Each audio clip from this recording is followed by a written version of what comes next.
Olá, a gente sabe, né? Toda história de um grande império é sempre uma história de ascensão e de queda. Mas e se existisse, tipo, um manual que explicasse o porquê disso? É exatamente isso que a gente vai fazer hoje. Vamos mergulhar na crônica de um reino que foi literalmente do ouro ao bronze e ver a lição incrível que essa história nos ensina. Tudo com base no livro de 2 Crônicas. Então a pergunta que fica é essa, né?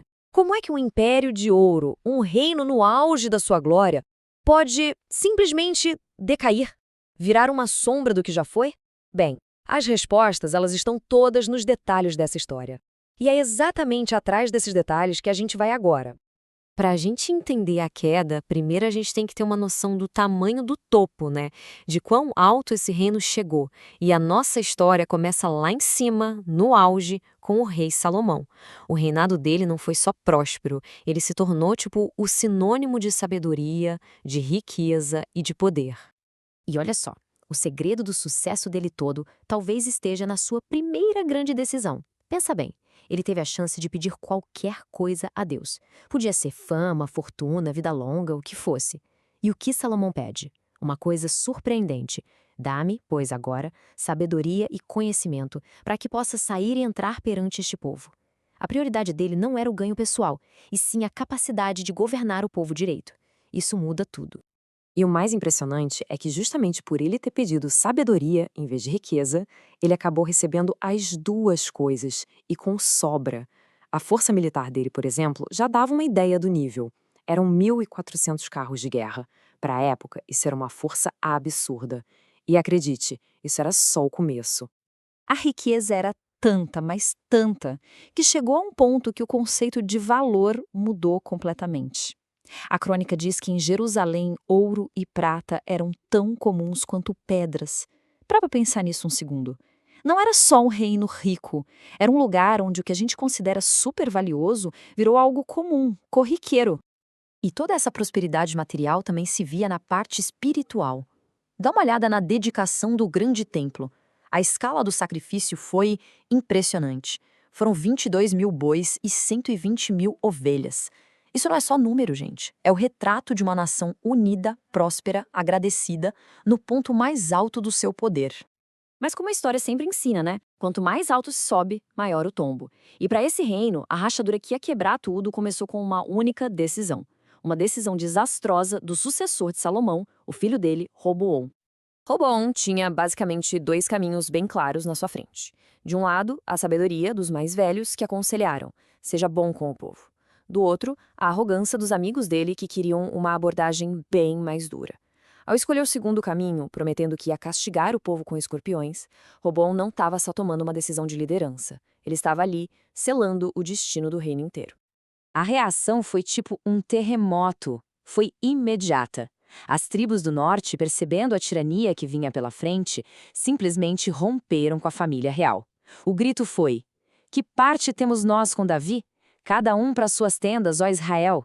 E com essas palavras, pronto. A nação unificada que Salomão construiu acabou. E claro, essa vulnerabilidade toda, essa divisão, não demorou para ser explorada. O Egito, liderado pelo rei Sisaque, invadiu e saqueou o templo. Levaram embora justamente aqueles tesouros que eram um grande símbolo da era de ouro de Salomão. E aqui vem o ponto que resume tudo. Os escudos de ouro de Salomão foram levados. No lugar deles, o que Roboão fez? Mandou fazer escudos de bronze. Essa troca é a metáfora perfeita para a queda de nível do reino, de uma era de glória sem igual para uma realidade bem inferior. O ouro, literalmente, virou bronze.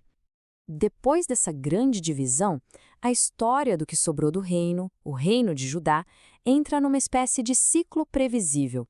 O que a gente vê a partir daqui é uma sucessão de reis e a sorte de cada um deles segue um padrão muito claro. Obediência resulta em vitória, desobediência resulta em desastre. Simples assim. Vamos pegar, por exemplo, o caso do rei Abias de Judá. Ele teve que enfrentar um exército inimigo que era o dobro do dele.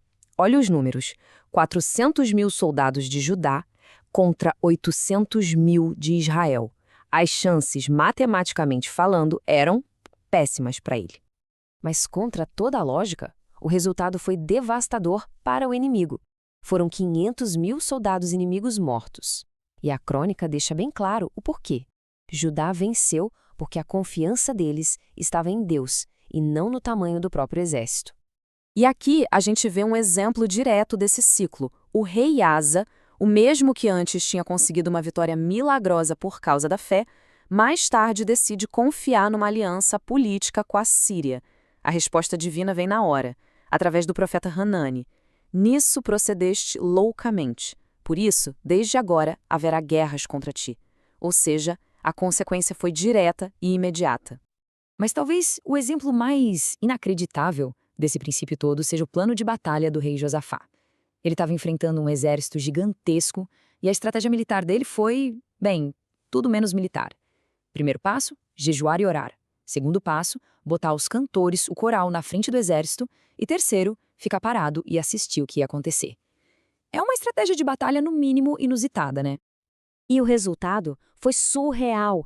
Os exércitos inimigos entraram em total confusão e simplesmente destruíram uns aos outros. O exército de Judá nem precisou levantar uma espada. A vitória foi tão, mas tão completa que eles levaram 3 dias inteirinhos só para recolher tudo que foi deixado para trás no campo de batalha. Então tá. O que é que conecta tudo isso? A riqueza de Salomão, a decisão terrível de Roboão, as vitórias e derrotas de todos os reis que vieram depois. Isso não é coincidência, não. Existe um princípio por trás de tudo, uma espécie de regras do jogo que foram estabelecidas para o reino desde o comecinho. Esse princípio tem um nome, é a aliança condicional. A ideia é bem simples, na verdade. Pensa num acordo bem claro. As bênçãos, a prosperidade da nação, tudo isso dependia diretamente de eles obedecerem a certos termos. É uma estrutura super direta, mas muito poderosa. Do tipo, se vocês fizerem isso, então eu farei aquilo. E aqui está o lado bom desse acordo, a fórmula para a bênção funcionar. E se o meu povo se humilhar e orar, então eu ouvirei dos céus e perdoarei os seus pecados e sararei a sua terra. Foi exatamente isso que a gente viu acontecer com reis como Abias e Josafá, lembra? Mas claro, tinha o outro lado da moeda, o aviso. Porém, se vós vos desviardes, então vos arrancarei da minha terra. E isso explica perfeitamente porque Roboão perdeu metade do reino e porque o rei Asa, de repente, começou a enfrentar um monte de guerras depois de confiar em alianças humanas. O padrão é super claro e não tem como quebrar. E tudo isso nos joga de volta para uma pergunta final, uma pergunta que vai muito além dessa crônica antiga.